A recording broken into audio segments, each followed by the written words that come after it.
Invito a abrir sus Biblias en Oseas capítulo 11 y voy a leer de la Nueva Traducción Viviente, Oseas capítulo 11. Y aunque vamos a dar un recorrido, un panorama general desde el capítulo 7 hasta el capítulo 10, pero es importante que nos vamos a concentrar en este capítulo 11. Así que de la Nueva Traducción Viviente saldrá en las pantallas. La palabra del Señor dice así en Oseas 11, 1 al 12, aunque el versículo 12 en la Biblia hebrea es parte del capítulo 12, pero leeré hasta el versículo 12. Oseas 11, 1. Cuando Israel era niño, yo lo amé, y de Egipto llamé a mi hijo. Pero cuanto más lo llamaba, más se alejaba de mí, y ofrecía sacrificios a las imágenes de Baal y quemaba incienso a ídolos. Yo mismo le enseñé a Israel a caminar, llevándolo de la mano, pero no sabe ni le importa que fui yo quien lo cuidó. Guié a Israel con mis cuerdas de ternura y de amor. Quité el yugo de su cuello y yo mismo me incliné para alimentarlos. Sin embargo, como mi pueblo se niega a regresar a mí, regresará a Egipto y será forzado a servir a Siria. La guerra, como un torbellino, pasará por sus ciudades. Los enemigos derribarán sus puertas, los destruirán, atrapándolos en sus propios planes malignos. Pues mi pueblo está decidido a abandonarme. Aunque me llaman el Altísimo, no me honran de verdad. Oh, Israel, ¿cómo podría abandonarte? ¿Cómo podría dejarte ir? ¿Cómo podría destruir como Adma o demolerte como a Zeboim? Mi corazón está desgarrado dentro de mí y mi compasión se desborda. No desataré mi ira feroz. No destruiré por completo a Israel, ya que no soy un simple mortal, soy Dios. Yo soy el santo que vive entre ustedes y no vendré a destruir, pues algún día la gente me seguirá. Y yo, el Señor, rugiré como un león, y cuando ruja, mi pueblo regresará temblando del occidente, y vendrán de Egipto como una banda de aves, y regresarán de Asiria temblando como palomas, y los traeré de regreso a casa, dice el Señor. Israel me rodea con mentiras y engaños, pero Judá todavía obedece a Dios y es fiel al Santo. Padre, bendice tu palabra y ayúdanos a entender tu gran amor, pero también ayúdanos a entender cómo debemos responder a ese gran amor. En el nombre de Jesús. Amén. Y amén. Hay gente que dice que... Hay gente que piensa que Dios no obra y que Dios no habla, o que Dios no obra, o que Dios no orquesta las cosas. Acabamos de cantar una canción que dice que al tercer día el león rugió. Y el pastor Rafael no tenía idea que yo iba a predicar del texto que decía o que dice que el león rugirá. Ciertamente rugirá. Así que, como dice Miguel Núñez, una diosidencia, ya usted sabe cuándo el león rugió, como decía la canción. Y al tercer día, el león rugió y la tumba quedó vacía. Así que Dios está prometiendo al pueblo su misericordia y su amor. Pero vimos la semana pasada cómo Dios habla del conocimiento de Él. Y tenemos que entender que del capítulo 7 al capítulo 10, Dios sigue mostrando todas las cosas que el pueblo de Israel hacía. Todas las cosas perversas que el pueblo de Israel hacía. Solamente le voy a subrayar algunas de ellas. Capítulo 7, versículo 7, saldrá en las pantallas. Todo lo de la Nueva Traducción Viviente. El 7:7 dice, como un horno ardiente, consumen a sus líderes, matan a sus reyes uno tras otro, y nadie clama a mí en busca de ayuda. En otras palabras, Dios le está diciendo a este pueblo, ellos entienden que saben qué deben hacer. Matan a sus líderes, escogen o consumen a sus líderes, matan a sus reyes, y nadie clama a mí en busca de ayuda. ¿Qué significa? Dios está diciendo, mi pueblo hace lo que ellos quieran, pero no me buscan a mí para ayudarles. 7:14. En lugar de invocarme con corazón sincero, se quedan sentados en sus sillones y se lamentan. Se hacen cortadas en el cuerpo y suplican grano y vino nuevo a dioses ajenos y se alejan de mí. Dios está mostrando, está diciendo, el pueblo no me busca. En lugar de invocarme con corazón sincero, se quedan sentados en sillones y se lamentan. En vez de orar, en vez de buscarme con todo su corazón, lo único que gobierna sus corazones son la queja.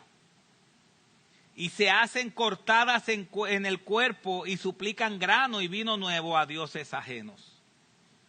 El capítulo 8, versículo 2 dice, ahora Israel me suplica, ayúdanos porque tú eres nuestro Dios. Ese es el capítulo 8, versículo 2. ¿Cuándo es que Israel suplica a Dios? Cuando necesita ¿qué? Ayuda. Mientras ellos entienden que no necesitan ayuda, está todo bien. Pero cuando ellos tan pronto se aprieta la cosa, ellos dicen, ayúdanos porque tú eres nuestro Dios. Versículo 3 dice, pero es demasiado tarde. Los israelitas rechazaron lo bueno y ahora sus enemigos los perseguirán. Mis hermanos, esto es importante. Llega el momento donde Dios se cansa en bregar con nosotros. Hablando en términos humanos, porque sabemos que Dios no se cansa. Pero llega el momento, por eso el libro que estuvimos estudiando, que se terminó, el libro de Señor, cambia mi actitud antes que sea demasiado tarde, es que las actitudes que muchos de nosotros tenemos en determinados momentos son aborrecidas por Dios. Y llega el momento donde Dios dice, ya no voy a bregar más con ustedes. Uno no sabe cuál es el último pecado que Dios, por llamarlo humanamente hablando, llenará la copa. No se sabía. Moisés, Dios le dijo, háblale a la piedra. ¿Y qué hizo Moisés? Le dio a la piedra. ¿Y qué dijo Dios? Ya, Moisés. Ya. No vas a entrar a la tierra prometida, física. ¿Usted cree que Moisés sabía que ese era su último pecado que Dios iba a bregar? ¿Usted cree que Moisés sabía eso? Moisés no lo sabía.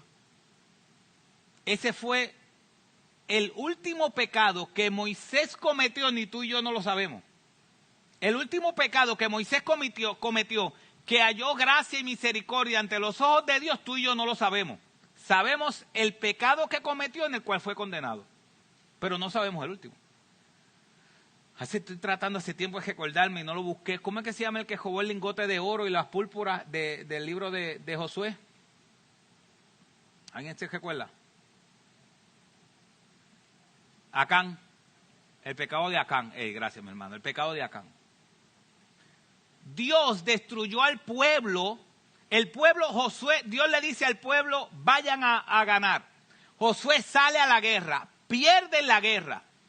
Cuando pierden la guerra, Josué va donde Dios y le dice, ¿qué pasó que perdimos? ¿Qué pasó? Y el Señor le dice, es que hay pecado en el pueblo.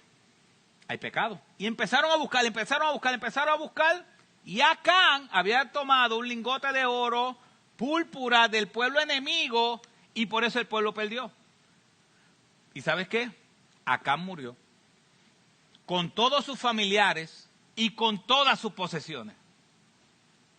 ¿Cuál fue el último pecado de Acán? Que tuvo misericordia, ni tú y yo sabemos. Pero ese otro, ya Dios dijo, ya. No voy a bregar más con eso. Dios le dijo a David, censa el pueblo. Si usted ve el segundo libro de Samuel, se puede confundir un poco, nos podemos confundir porque Dios dice censa al pueblo y después que David censa al pueblo, Dios envía una enfermedad al pueblo por el pecado de David.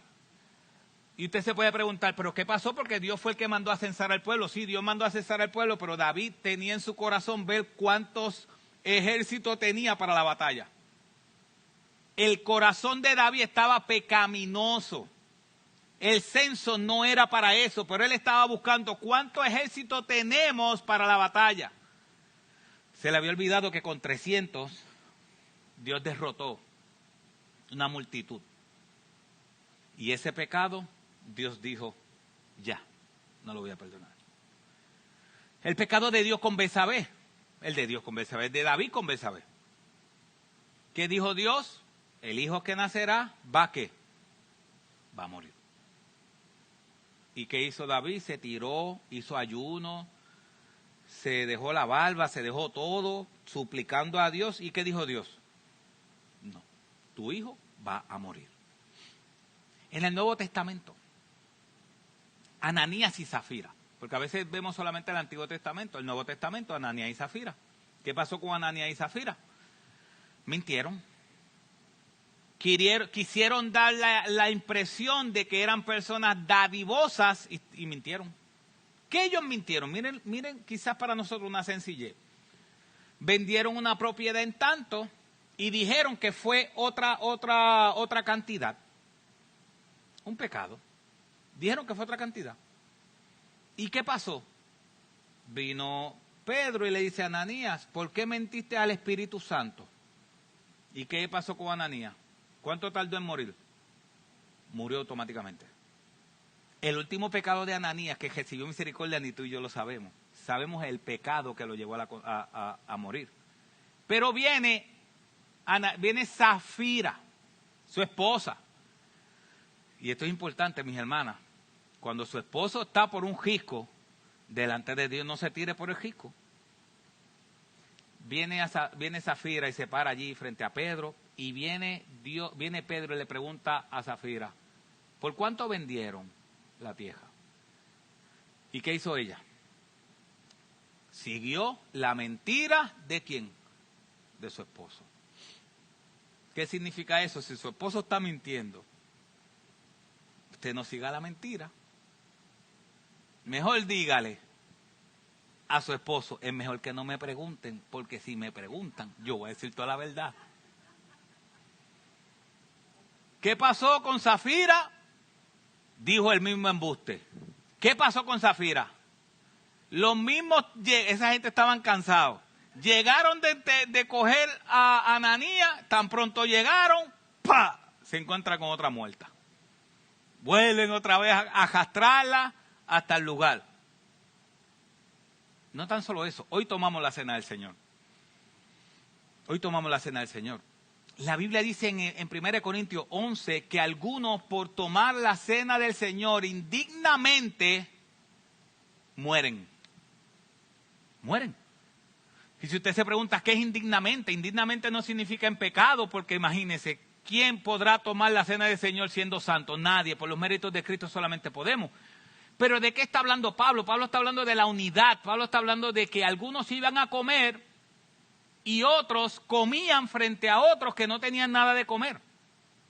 Está hablando de la unidad del cuerpo, de que seamos uno, y está diciendo, el que es uno puede tomar la cena del Señor, el que se preocupa, ama a sus hermanos, pero aquel que no ama a sus hermanos, no se preocupa por si sus hermanos comen o no comen, aquel que vive para sí mismo, el que come de esa cena, está comiendo condenación. Y muchas veces decimos, de antes, pero en el Antiguo Testamento ha muerto mucha gente. Bueno, no sabemos de 2000 y pico de años para acá cuántos han muerto por tomar la cena del Señor malmente. No lo sabemos. Pero lo que está pasando es que Dios le está diciendo al pueblo, ya yo no voy a bregar con su pecado. Y a veces nosotros estamos acostumbrados a desobedecer para abusar de su gracia. Estamos acostumbrados a desobedecer para abusar de su gracia. Mis hermanos, ¿quién sabe si el último pecado que Dios va a tener misericordia de nosotros fue el que cometimos ayer o el que cometimos hoy? Eso es importante, porque nosotros estamos acostumbrados a decir, Dios sabe que soy pecador, y acabo con alguien, o pienso mal de alguien, o hago esto, y digo, no, pero Dios sabe que soy pecador. Sí, Dios sabe que somos pecadores, pero Dios quiere que seamos santos porque Él es santo. En el momento en que el pecado se vuelve parte de nuestra vida, va a llegar el momento en que Dios va a decir, ya yo no voy a bregar más con eso. Y miren lo que dice el versículo 3. El versículo 3, Dios le está diciendo a Israel, ya es demasiado tarde. Para ustedes ya es demasiado tarde. Versículo 14. Israel se olvidó de su hacedor y construyó grandes palacios, y Judá justificó sus ciudades.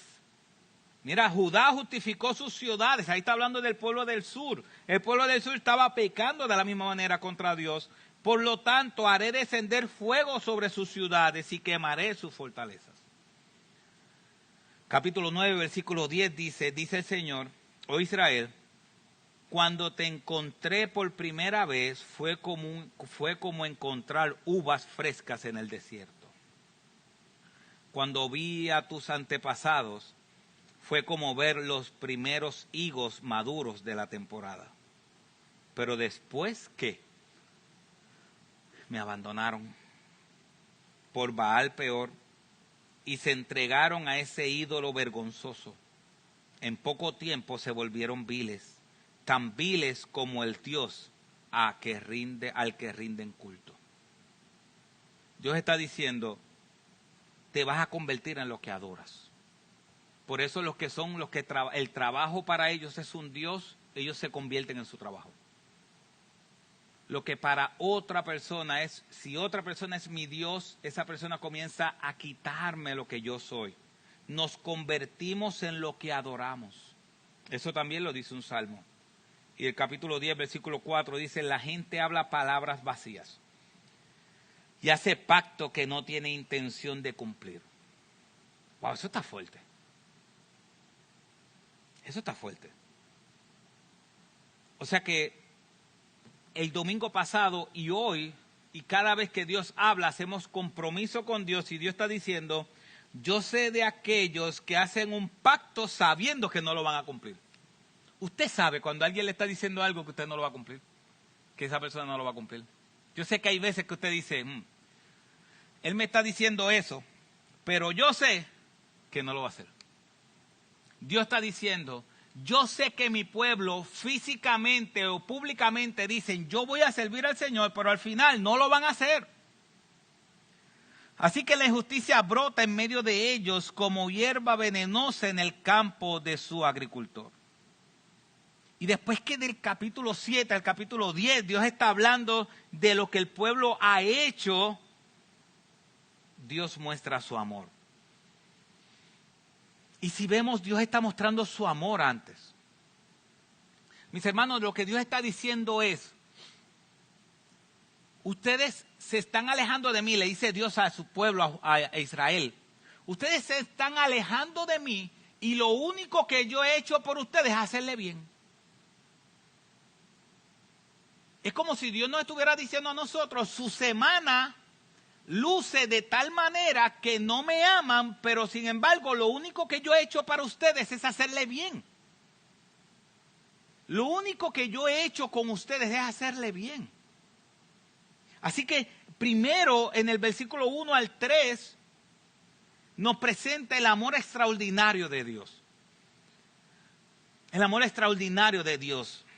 Y miremos a Dios hablándole a su pueblo y también hablándonos a nosotros. Y el versículo 1 dice, del capítulo 11, pero cuando Israel era niño, yo lo amé. Y de Egipto llamé, ¿a quién? A mi hijo. ¿Sabe lo que significa cuando Israel era niño, yo lo amé? Ese texto cuando dice Israel era niño, lo que Dios está diciendo, cuando Israel no valía nada, yo lo amé. Cuando él no tenía ningún valor, yo lo amé.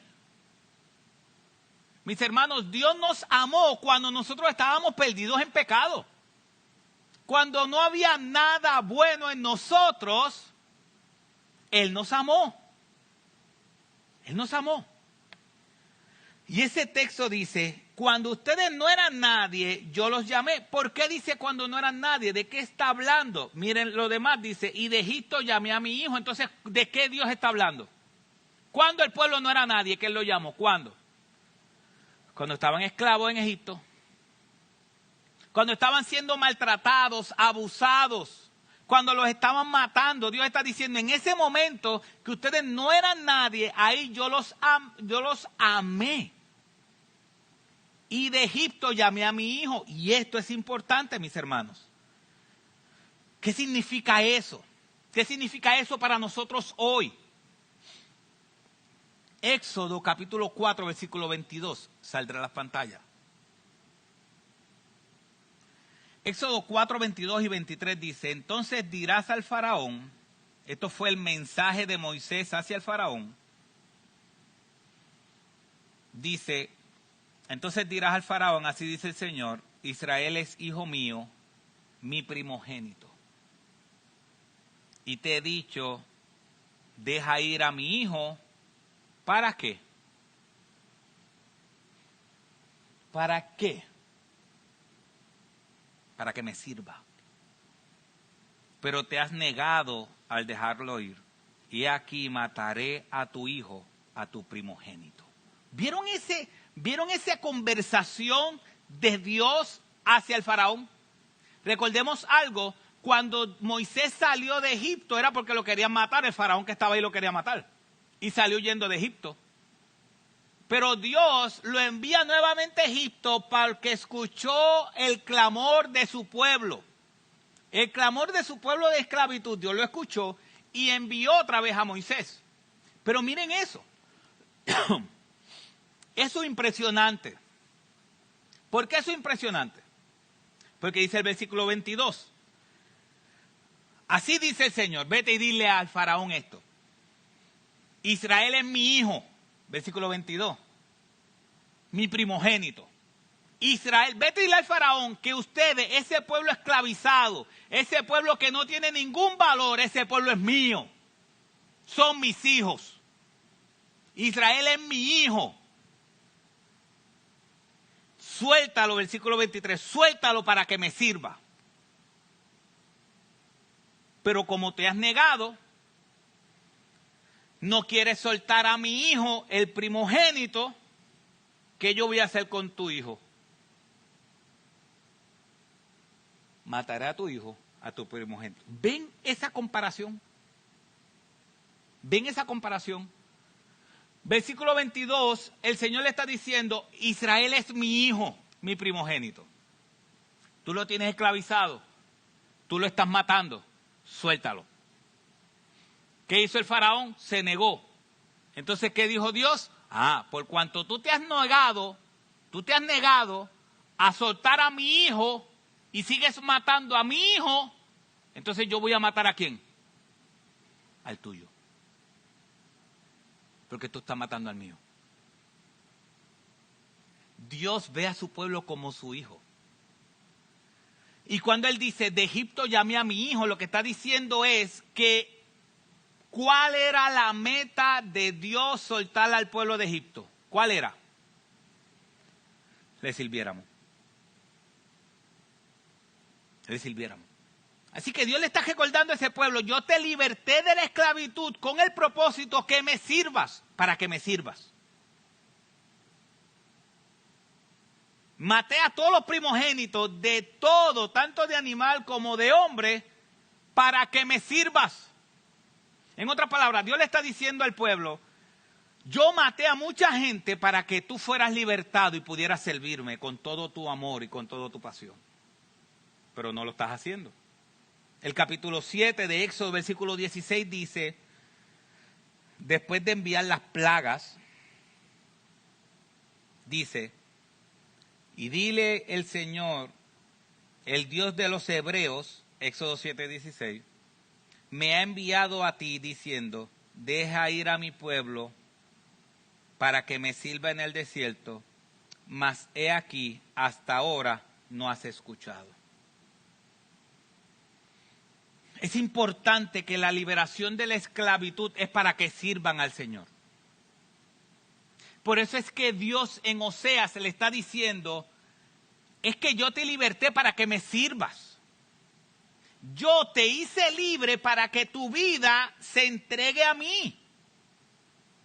Mis hermanos, la razón por la cual Dios envió las plagas a ese pueblo de Egipto era para que soltara a su hijo, para que su hijo le pudiera servir libremente a Dios. Pero el pueblo no le estaba sirviendo. Entonces dice el versículo 2 de Oseas 11, pero cuanto más los llamaba, más se alejaban de mí. ¿Se supone que eso pasara? ¿Qué usted cree? ¿Se supone que eso pasara? No, no se supone que pasara. Dios le está diciendo a ellos, yo te liberté para que me sirvas, pero sin embargo, cuando te liberté, después que eres libre, yo te llamo, pero en vez de venir, ¿qué haces? Te alejas. ¿Se supone que eso pasara? No.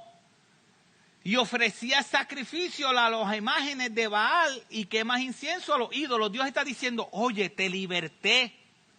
Cuando tú no valías nada, yo te amé. Quité las cadenas de tu vida.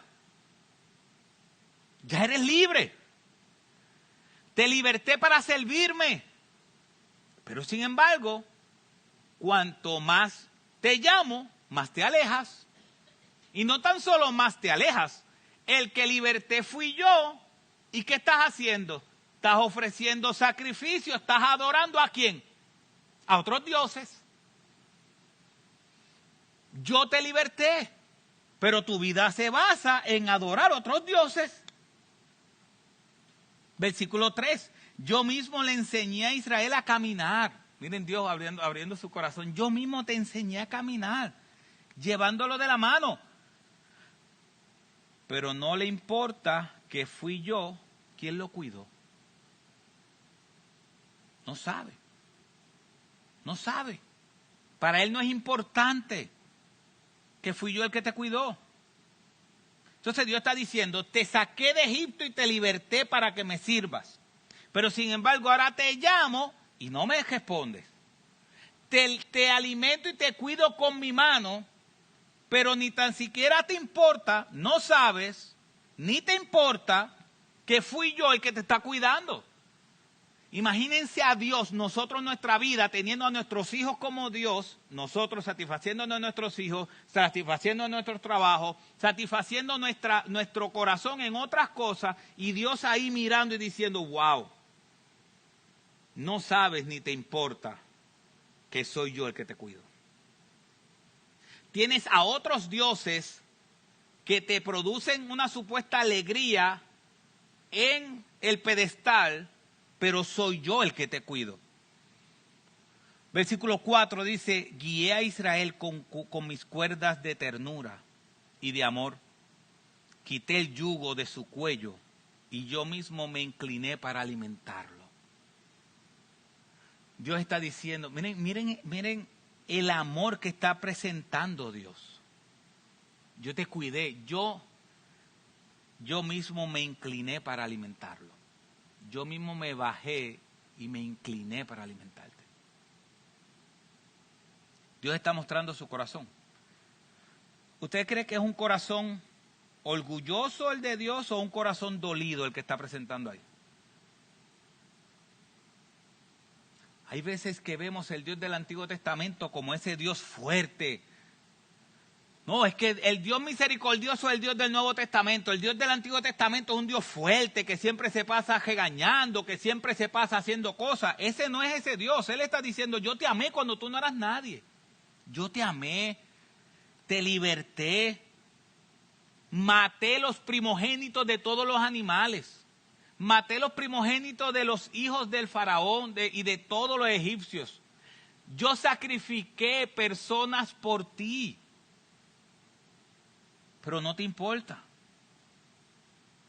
Yo te liberté, pero por más que te llamo, te alejas. Estás dedicando tu vida. Yo te liberté para que me sirviera. Yo rompí tus cadenas para que me sirvas, pero ahora que tienes las cadenas rotas, estás sirviendo a otras personas, a otras cosas. Yo te llevé de la mano, pero no te importa que fui yo.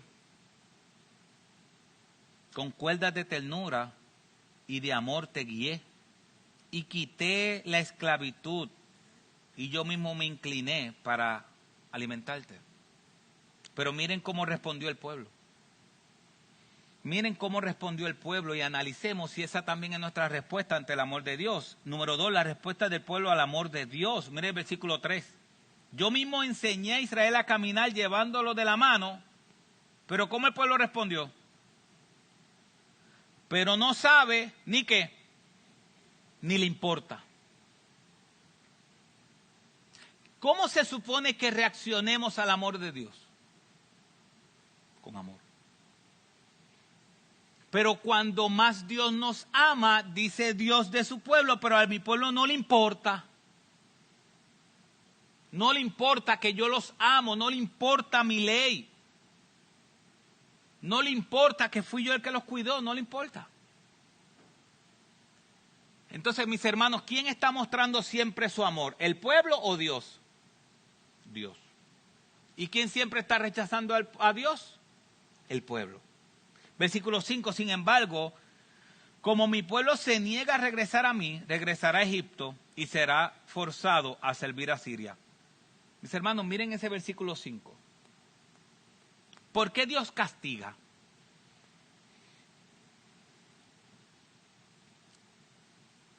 Dios castiga porque el pueblo se niega ¿a qué?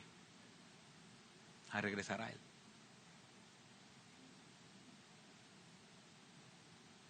Nosotros estamos acostumbrados, mis hermanos, esto dice la Biblia que, y el mismo sea que su pueblo es destruido por causa de conocimiento. Y lo que Dios está diciendo ahí es, cuando Él dice regresen a mí, está hablando de regresen a mi ley. Que mi ley los gobierne.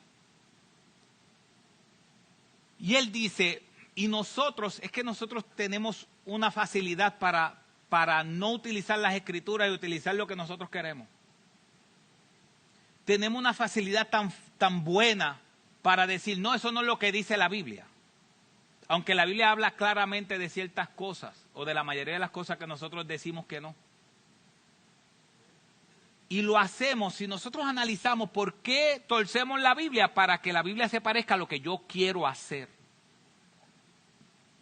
Él dice ahí,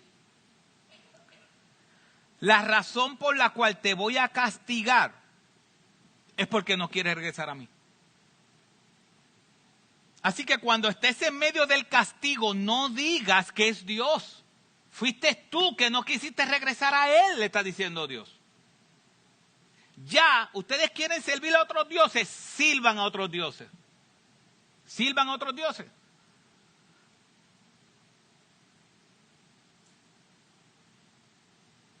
Entonces, si no me quieren servir a mí, sirvan a otros dioses y van a ser castigados, van a ser destruidos. La guerra como el torbellino, versículo 6, la guerra como el torbellino pasará por sus ciudades, los enemigos derribarán sus puertas, los destruirán atrapándolos en sus propios planes malignos. ¿Qué está diciendo? Los planes de los demás son malignos. Si ustedes quieren estar con ellos, pues váyanse. Váyanse. Versículo 7. Pues mi pueblo está decidido ¿a qué? A abandonarme. Pero miren la hipocresía. Aunque me llaman el Altísimo, no me honran de verdad. ¿Qué está diciendo? Son aquellos que hoy piensan, no, es que yo soy cristiano, pero hacen todo lo que la Biblia dice que no. No, yo soy cristiano, pero hacemos todo lo que la Biblia dice que no. Es el ateísmo práctico. Es aquel que dice que Dios existe, pero vive como si Dios no existiera. Pero ¿sabe? Yo tengo que empezar, yo me voy a confesar con usted igual que el domingo pasado.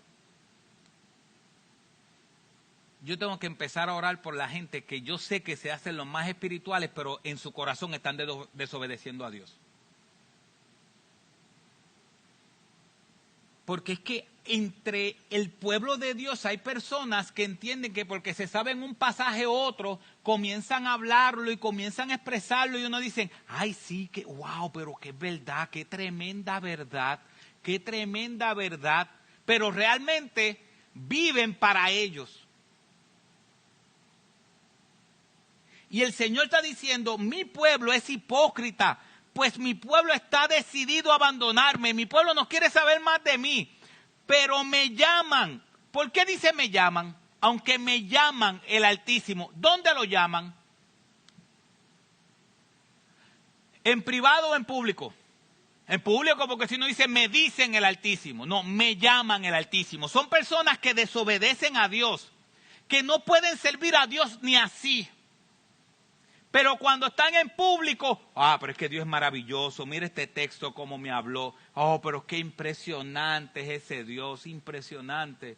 ¿Y tú le sirves al Señor? No, yo no le sirvo, pero Dios es impresionante. Dios es tan amoroso, mira este pasaje bíblico, porque entonces utilizamos la Biblia solamente los pasajes que alimentan mi vida. Los pasajes que hablan de bendición. Ay, pero qué Dios más bendecido. Pero qué impresionante es ese Dios. Me llaman el Altísimo.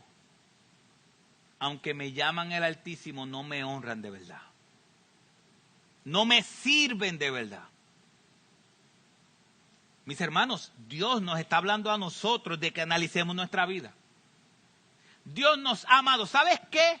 Fuiste libertado para servir a Dios, no para servirte a ti, ni para ser Mr. No o Mrs. No.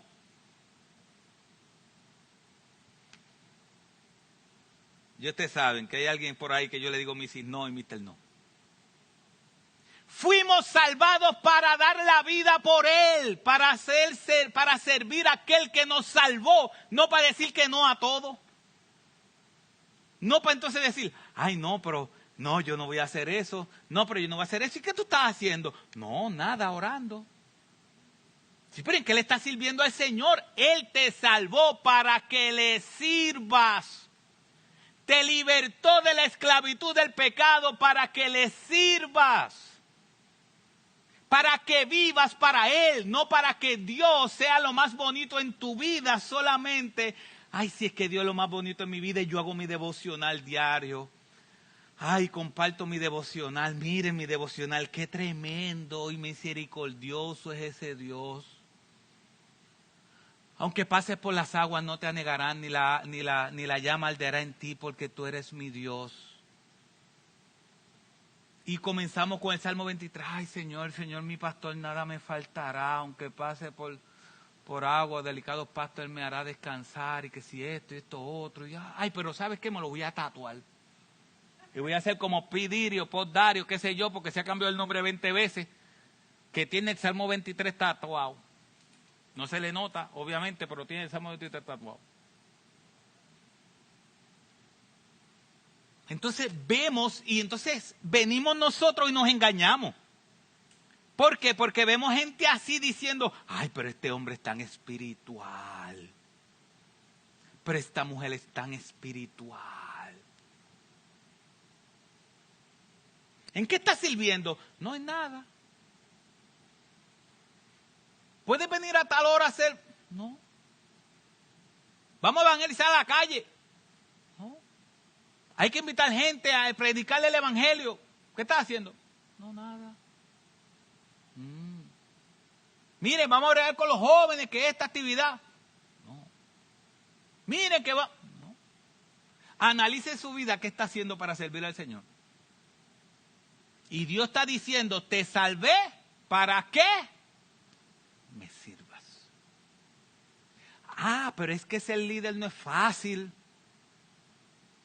Es que el Señor dice, toma tu cruz y sígueme. Si esta vida fuera fácil, ¿para qué necesitamos la tierra nueva y el cielo nuevo? Él nos salvó para que le sirvamos. Y si tú eres creyente, tienes que buscar la manera de servirle, porque si no le estás sirviendo, tampoco le estás adorando. Si no le estás sirviendo con los dones y los talentos que Dios te dio, una hermana ahorita me dijo, oye, me abrió la puerta y dice, oye, yo quiero saber para qué Dios me está llamando. ¿Para qué Dios me está llamando? Y yo le dije, bueno, Dios no te va a llamar para algo que no te ha dado los dones. Yo tengo el don de servicio. Se me olvidó decirle esto, pero lo voy a llamar cuando termine. Bueno, la Biblia dice que el que tiene el don de servicio, ¿qué? Que sirva. Ya. Ahorita se lo voy a enviar el mensaje. Sirve. Eso es lo que dice la Biblia. El que tiene el don de enseñanza, ¿qué dice? Que enseñe. Los dones fueron edificados para eso, pero fueron regalados por Dios. Pero mira lo que dice. Mi pueblo ha decidido abandonarme. Cuando tú eres creyente, pero no le estás sirviendo a Dios, o todavía no es interés para ti, sino que estás viviendo para ti mismo, entonces estás abandonando a Dios. Estás abandonando el propósito por el cual te salvó. Y si tú me puedes decir a mí, es que Dios no me ha llamado a las misiones. Está bien, si Dios no te ha llamado a las misiones, yo creo que todo el mundo debe ir de misiones, aunque sea a corto plazo, todos aquellos que puedan. Pero la iglesia no es todo misionero. La iglesia hay que enseñar, hay que discipular, hay que dar seguimiento, hay que visitar enfermos, hay que visitar las cárceles, hay que enseñar a los niños, hay que cuidar a las viudas, hay que ir a los huérfanos. Dicho sea de paso, este martes que es día de fiesta, yo voy para allá. Yo sé que lo digo públicamente porque gente me ha dicho, cuando vayas me avisa, y realmente yo no recuerdo quién me lo dijo.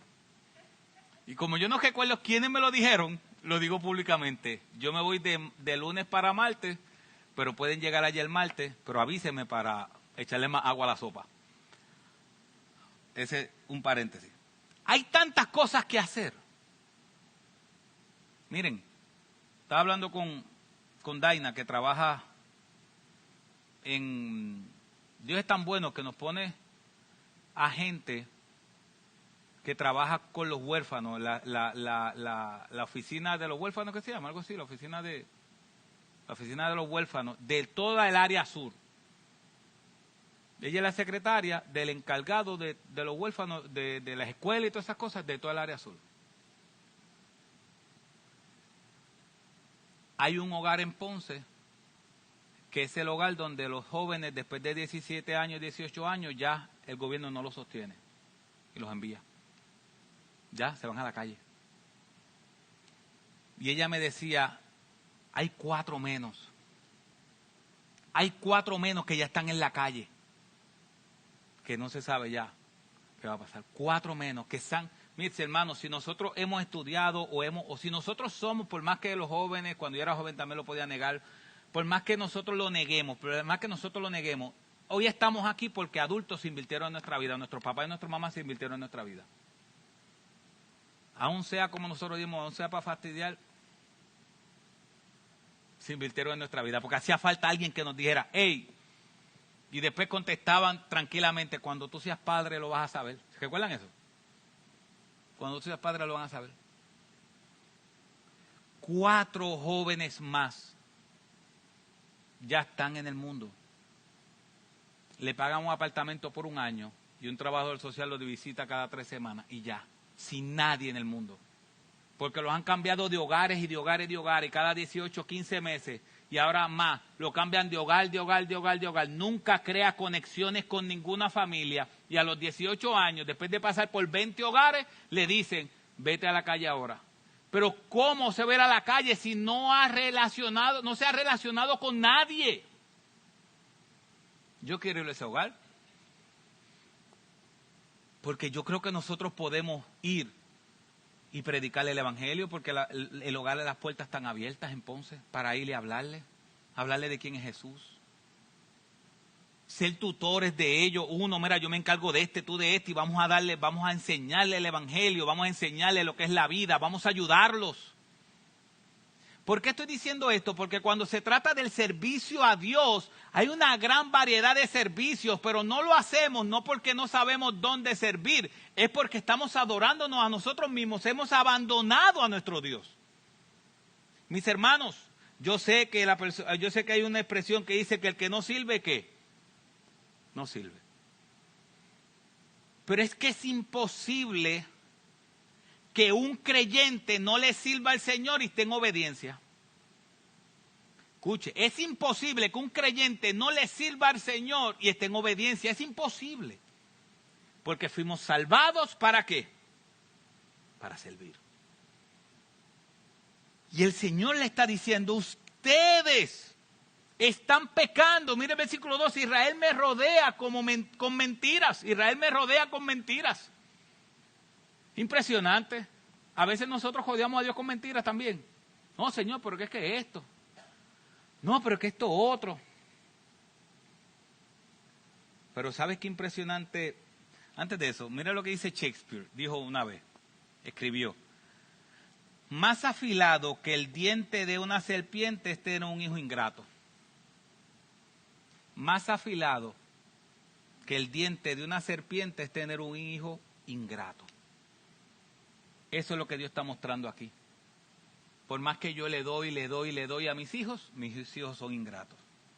Pero ¿sabes qué? El amor de Dios es más poderoso que el pecado de su pueblo. Él dice, oh Israel, versículo 8, ¿cómo podré abandonarte? ¿Cómo podría dejarte ir? ¿Cómo podría destruirte como Adma o demolerte como a Zeboim? Mi corazón está desgarrado dentro de mí. Mi compasión se desborda. En la Biblia las Américas dice, mi corazón se enciende. Versículo 9 del capítulo 11. No desataré mi ira feroz. No destruiré por completo a Israel, ya que no soy un simple mortal, soy Dios. ¿Sabe qué está diciendo? Ustedes se merecen la muerte, pero no lo voy a hacer. Porque yo no soy como ustedes. ¡Wow! ¡Qué impresionante! Yo no soy como ustedes. Yo soy Dios. Yo soy el santo que vive entre ustedes y no vendré a destruir. Miren lo que dice. Pero él está diciendo que su pueblo está en pecado, que su pueblo que lo han abandonado, que su pueblo no quiere relacionarse con él. Y con todo eso él dice, yo soy el santo que vive en ¿qué? Yo soy el santo que vive entre ustedes. Ese es el esposo, que la esposa no quiere estar con él. Y con todo eso él dice, yo estoy aquí. Yo estoy aquí. Ustedes no quieren estar conmigo, pero yo estoy aquí. Mis hermanos, ese es nuestro Dios. Ahora, toda esta misericordia única y exclusivamente a través de Cristo. ¿Por qué a través de Cristo? Miren por qué. Oseas 1:1 dice, cuando Israel era niño, yo lo amé. ¿Y después qué dice? Y de Egipto llamé a mi hijo. ¿Recuerdan esas palabras? Y de Egipto llamé a mi hijo. Una de las cosas que le he dicho a los maestros, si usted quiere interpretar bien la Biblia, es, si está leyendo un pasaje del Antiguo Testamento, debe buscar si en el Nuevo Testamento se cita ese mismo pasaje. Y Oseas 1 se cita en el Nuevo Testamento. ¿Con quién se cita Isaías 1 en el Nuevo Testamento? Mateo 2:14, después que Dios está protegiendo a Cristo porque Herodes quiere matarlo, dice, y él levantándose tomó de noche al niño y a su madre y se trasladó a Egipto. Ese fue José. Y estuvo allá hasta la muerte de Herodes, para que se cumpliera lo que el Señor habló por medio del profeta diciendo, de Egipto llamé ¿a quién? A mi hijo. Así que me está uniendo Oseas 11:1 con Cristo. Wow. Wow. Es impresionante. La pregunta es, Dios, ¿por qué Moisés se fue de Egipto? Porque estaban buscando para matarlo, ¿cierto? ¿Por qué Cristo huye de Herodes? ¿Por qué? Porque estaba buscando para matarlo. ¿Eso es casualidad? No. Cuando el pueblo de Israel, ¿por qué el pueblo de Israel llegó a Egipto? De primera vez, ¿por qué? ¿Huyendo de qué fue? De una hambruna. Dios utilizó a José como segundo al mando y fue a Egipto porque si no iban a morir. Y Cristo fue a Egipto porque si no iba a ¿qué? A morir igual. Miren otra cosa. ¿Cuándo Moisés regresó a Egipto? Cuando el faraón que lo estaba buscando para matar, ¿qué? Murió. ¿Cuándo Cristo regresó de Egipto? Cuando Herodes murió, el que lo estaba buscando para matar. ¿Qué ustedes creen de eso? Paralelismo. Dios levantó a Moisés para alimentar al pueblo.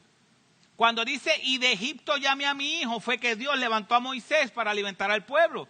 Pero Dios le aplica eso a Cristo, y de Egipto llamé a mi hijo, porque Dios levantó a Jesús para libertarnos a nosotros del pecado. Así que así como Moisés fue el que libertó al pueblo, Dios utilizando a Moisés para libertar al pueblo de la esclavitud, así Dios está diciendo, hoy libertaré al pueblo por medio de mi hijo, que también lo sacaré de Egipto. Y de Egipto llamaré a mi hijo. Ese libertador ya no es Moisés, ahora es Cristo. Ya la liberación no va a ser con una columna de nubes por el día y una columna de fuego por la noche. Ahora la liberación va a ser a través de la cruz de Cristo. Así que Dios lo que está diciendo es lo mismo. Te llamé de Egipto para que me sirvieras con Moisés.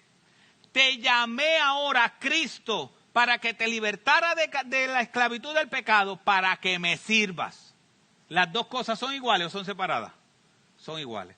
La libertad que le dio Moisés al pueblo, a Dios a través de Moisés, ¿era para qué? Para que le sirvieran. La libertad que hoy recibimos a través de Cristo, ¿es para qué? Para que le sirvamos. Moisés no entró a la tierra prometida.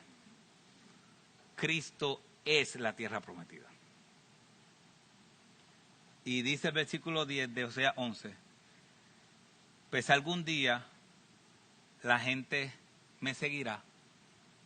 Yo, el Señor, rugiré como un león.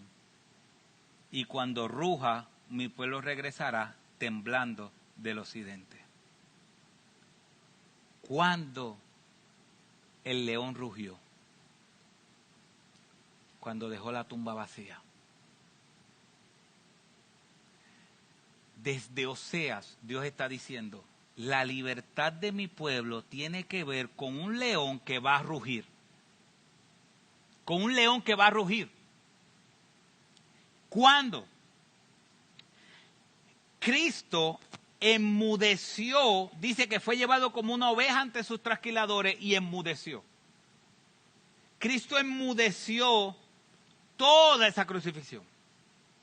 Pero al tercer día rugió como un león. Y dejó la tumba vacía. Dice el versículo 11, y vendrá de Egipto como una banda de aves. Regresarán de Asiria temblando como palomas. Y los traeré de regreso a casa, dice el Señor. ¿Cuándo nos traerá de regreso? Después que el león, ¿qué? Ruja. Ellos estaban mirando hacia el futuro y dice, algún día el león va a rugir. Y ese día regresaremos. Ahora nosotros miramos hacia dónde? Hacia el pasado y decimos, ese león rugió. Hoy nosotros somos parte de su pueblo. Pero también podemos mirar hacia el frente. Porque dice Apocalipsis capítulo 5, versículo 4. Entonces comencé a llorar, dice Juan, amargamente porque no se encontraba nadie digno de abrir el rollo y leerlo. Pero uno de los 24 ancianos me dijo, deja de llorar.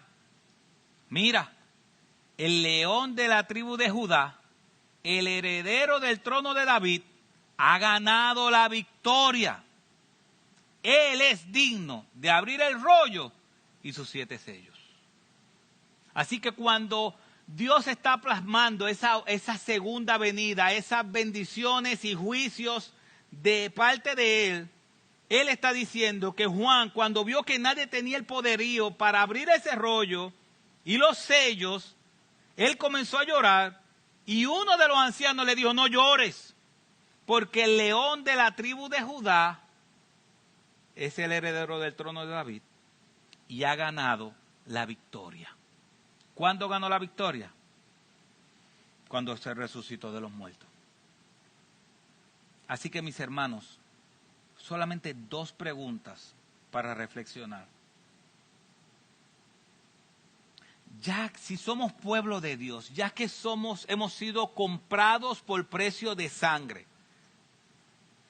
miremos, nosotros somos ese Israel que no valía nada, eso somos nosotros antes de Cristo. Estábamos muertos en nuestros delitos y pecados, pero Él nos dio vida juntamente con Cristo, por gracia habéis sido salvados. Dios nos amó cuando éramos pequeños, cuando no éramos nadie. Y de Egipto llamó a nuestro Salvador. Y ese Salvador vivió la vida que tú y yo debimos haber vivido. Y murió al tercer día, murió el Viernes Santo, murió la muerte que tú y yo nos tocaba, murió por nosotros. Y al tercer día rugió como un león y se levantó de los muertos. Y nos dijo, ahora ustedes son libres, ¿para qué? Para servirme. ¿Verdad que siempre cantamos aún la canción Hay libertad? Pero se nos olvida que la libertad es ¿para qué? Para servirle. Mis hermanos, nos hizo libres para servirles. Así que la primera pregunta es, ¿cómo está tu servicio a Dios? ¿Cómo está tu servicio a Dios? ¿Cómo está mi servicio a Dios? ¿Cómo está nuestro servicio a Dios? ¿Estamos huyendo del servicio? ¿Por qué estamos huyendo si es así? ¿Por qué estamos huyendo del servicio? Fuimos salvados para servirle. Si usted me pregunta, ¿el servir al Señor es fácil? No, no es fácil. No es fácil. Hay mucho dolor, hay mucho dolor. Hay mucho ataque, hay mucho ataque. Yo no he visto a nadie que haya sido confrontado con el pecado que se ríe y me diga, ay, gracias por esa confrontación. Y mucho más cuando uno es el que tiene que ser confrontado. Hay cansancio, mi hermano, hay cansancio. Hay depresión, hay depresión. Hay depresión. Hay frustraciones, claro que las hay. Hay deseos de quitarse, hay deseos de quitarse. Hay deseos de quitarse. ¿Se afecta a la familia en muchas ocasiones? Se afecta a la familia en muchas ocasiones. Sí. ¿Y por qué lo hacemos? Porque fuimos salvados para servirle y para adorarle. Porque no hay otra cosa que hacer. Fuimos salvados para eso. Dios me compró con su sangre, no para que yo esté por ahí tranquilito y viviendo la buena vida. Dios me compró con su sangre y me dijo, ve y cuéntale a otros lo que yo hice en tu vida. Señor, pero es que es cansón. Es cansón. Padre, que hay que caminar 25,000 pasos para las misiones. Hay que caminar. Padre, hay que coger sol. Hay que coger sol. Pero otra gente necesitan saber que yo soy el Señor y que vine a rescatar pecadores. Así que, ¿cómo está nuestro servicio a Dios? Analízate. Si fuiste salvado para servir, ¿cómo está tu servicio? ¿Cuánto es tu servicio? Entonces uno puede decir, no, pero yo sirvo. Sí, ¿cómo? Porque la Biblia dice que los dones son para edificación de la iglesia. ¿Cómo? ¿Cómo está el servicio? Ahora, mis hermanos, esto es importante, y esto es muy importante. La meta no es ahora decir, no, porque yo sirvo. No, porque la Biblia dice que para servir hay que vivir en integridad. Hay que vivir en integridad. Hay personas que me dicen, y nos han dicho a nosotros los pastores, oye, yo sé de administración, yo sé de administración. Y digo, sí, sabes de administración, lo que pasa es que vienes a un culto sí, un culto no. ¿Cómo te vamos a poner la administración? Porque es otra cosa, somos tan engañosos en nuestros corazones que decimos, no, pero yo soy de administración, sí, pero es que la Biblia no dice simplemente que sirvamos, dice vivamos en integridad y sirvamos. Así que, ¿quieres servir? Vive agradando a Dios, responde al amor de Dios de manera correcta. Por eso la última pregunta es, ¿cómo estamos reaccionando al amor de Dios? ¿Cómo estamos reaccionando al amor de Dios? Dios te ha amado, ¿cómo estás reaccionando a ese amor? ¿Cuán prioritario es Dios en tu vida? ¿Cuál? ¿Cuánto? ¿Cuánto el congregarte con tus hermanos? ¿Cuánto el amar a tus hermanos? ¿Cuán prioritario es Dios? ¿Cómo estás reaccionando al amor de Dios? Estás diciendo, bueno, Dios me ama, pues está bien, yo no voy a hacer esto, yo no voy a hacer esto otro porque Dios me ama. Mis hermanos, el pueblo de Dios reaccionó mal ante el amor de Dios. Dijo, Dios me ama, yo voy a hacer lo que me dé la gana. Y Dios dijo, ya no voy a aguantar más su pecado. Que Dios nos ame no es para nosotros hacer lo que nos da la gana. Es para nosotros vivir en integridad, tenerlo a Él como prioridad en nuestra vida y servirle. Yo sé, mis hermanos, yo sé que no todos los que estamos aquí estamos en las mismas condiciones. Yo de verdad que yo quisiera que nosotros tuviéramos el deseo de aquellas mujeres que no pueden servir más y lloran porque no pueden servir. Nosotros tenemos hermanas y hermanos dentro de nuestra iglesia que ya por situaciones de enfermedad a veces hablan con uno hasta llorando diciendo, es que yo quiero servir y no puedo. Ojalá que esa pasión Dios nos las pase a nosotros. Porque muchos de nosotros podemos servir y también podemos. Queremos servir y podemos. Pero hay gente que quiere servir y humanamente no puede. ¿Sabes qué? Pero esas son las personas que nos sostienen en oración. Esas son las personas que hacen un trabajo más ferviente que el de nosotros. Oran. Oran para que tengamos ánimo. Oran para que sigamos adelante. Oran para que Dios nos acompañe. Oran para que Dios nos bendiga y nos fortalezca. Así que al final, todos fuimos salvados para servir. Sirvamos en un cuarto de guerra, como decía la película, orando, o Jedi en la batalla, pero todos estamos listos para servir. Así que esas dos preguntas, mis hermanos. ¿Cómo está nuestro servicio a Dios? Voy a dejarlo ahí. ¿Cómo está nuestro servicio a Dios?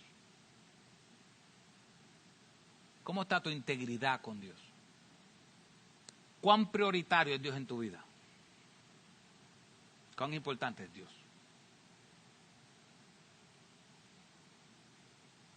Oremos. Padre, gracias. Gracias por la salvación que nos has dado. Gracias porque al tercer día el león rugió y la muerte venció. Padre, gracias porque tu palabra dice, Israel, te amé cuando no eras nadie y de Egipto llamé a mi hijo. Padre, tú nos has libertado, pero hay una pregunta que tenemos que contestar. ¿Cómo está nuestro servicio a ti? Padre, tú conoces nuestro corazón y nuestra vida. Ayúdanos a reflexionar en eso. Que en vez de que siempre oramos, que salgamos bien de este lugar, no, que no salgamos bien, Señor. Que salgamos inquietos. Que tengamos esa pregunta en nuestra mente y nuestro corazón, que tu Espíritu Santo nos pregunte, ¿cómo está nuestro servicio a Dios? Padre, sí, hay que arriesgar mucho. Hay que arriesgar mucho. Uno sufre muchas cosas, pero también hay gozo en el servicio a ti. No hay mejor amo que tú. Y no hay mejor Dios. No hay Dios como tú. Los otros dioses son de barro. Los otros dioses son de madera. Los otros dioses la gente se lo ha inventado. Padre, tú eres el único Dios verdadero. ¿A quién más vamos a servir? Recuérdanos que fuimos salvados para servir y adorarte. En el nombre de Jesús. Amén.